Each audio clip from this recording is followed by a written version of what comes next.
If you've ever thought, I should be able to handle all of this, or why does everyone else seem to have support except for me? You're not alone. And it's not a personal failing, it's a structural one. Let's talk about why your support system isn't giving you what you actually need.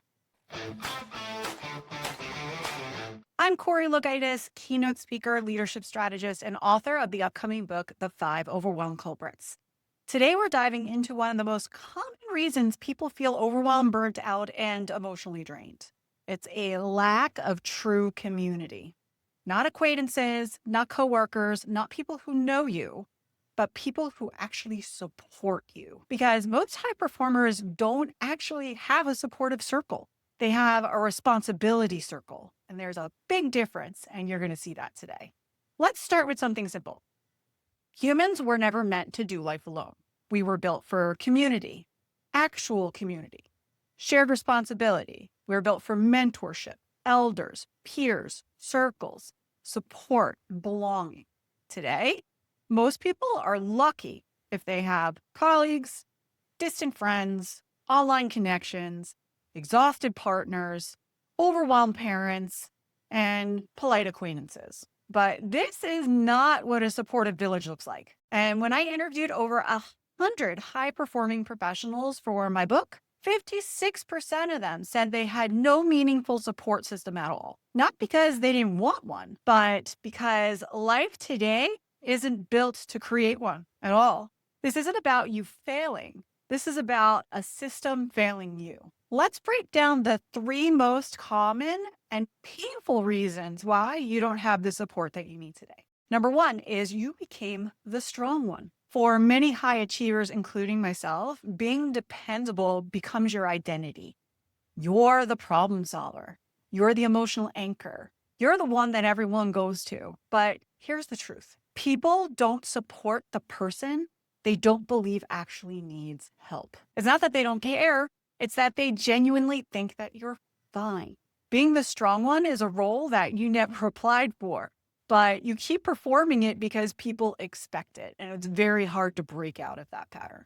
Number two, your circles aren't aligned with your ambition. This is one of the most common patterns that I see with leaders and founders. Your goals grew, your environment didn't. You outgrew the spaces that once felt supportive, the friends who didn't understand your drive, the coworkers who are comfortable with where they're at, the family members who think your dreams are a bit too much, and social circles that pull you back into your old versions of yourself. You're not unsupported, you're just missupported. Number three, you've been conditioned to believe that needing help is a weakness. This one hits across genders, generations, and industries. And I know if this resonates for you, definitely go ahead, drop a comment because we've all been through this. Somewhere along the line, you've learned, don't burden people, handle it yourself. Don't be needy. Others have it way worse. Or you should know better. But self-sufficiency is often just fear wearing a mask. Needing support doesn't make you weak. Needing support is what makes you human. In crisis leadership, support systems aren't optional. They're strategic. Here's what I teach corporate teams. You make better decisions when you aren't carrying everything alone. Crises exposes gaps, but community is what closes them. No leader, not a CEO, not a founder, not a parent, not a partner, leads effectively in isolation. It's impossible. High performers collapse not from pressure, but from unsupported pressure. This is why organizations with strong cultures outperform in crisis, because community becomes that competitive advantage. You deserve that level of support in your personal life too. Let's talk about what a real support system actually looks like. A real support system has 5 roles.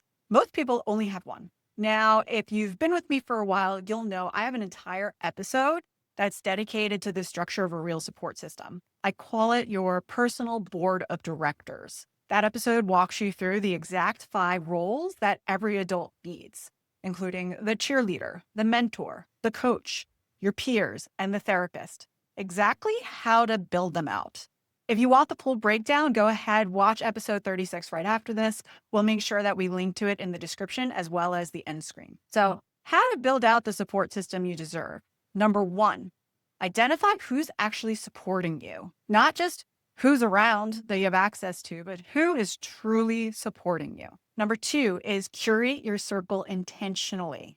This is your CEO of your life framework from my book directly, but now expanded for all professionals. Ask, who belongs in my inner circle for the version of me that I am becoming? Number 3, publicly stop being the strong one. Let one person in. Ask for one little thing.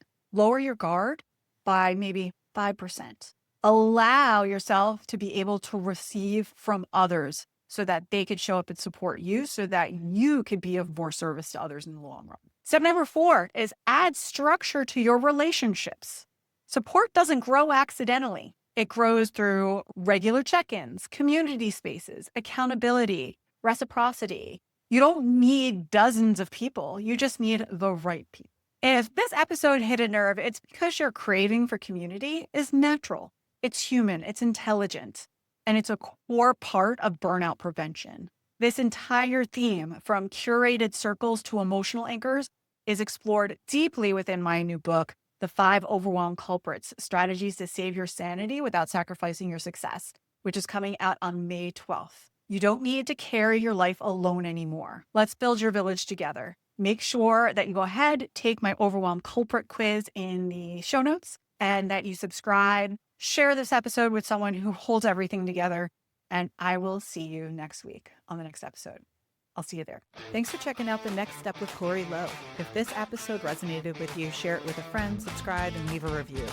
Together, we'll transform overwhelm into action, and we'll keep taking the next step towards confident leadership. See you next time.